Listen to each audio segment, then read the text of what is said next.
For the first time in many years, the Montana legislature last year approved the sale of state bonds to finance $80 million in big infrastructure projects.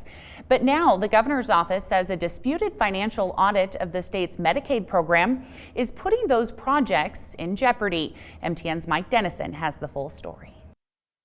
The state planned to sell the $80 million in bonds to investors last November and use the money to finance scores of projects across the state, like water and sewer and bridge projects and renovating Romney Hall on the MSU campus or a new college dental clinic in Great Falls. But an obscure state office, the Legislative Audit Division, has said the state can't sell bonds unless it tells investors it might have to repay $130 million in Medicaid money to the federal government.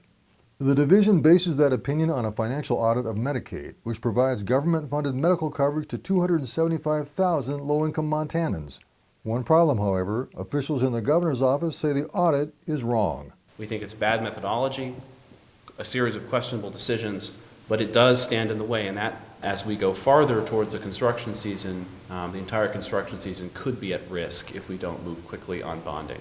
The Audit Division says the state may have made mistakes in determining who's eligible for Medicaid and thus the possible repayment. State health officials say the Audit Division is the one who made mistakes. We know that many of the cases called into question were in fact determined eligible appropriately.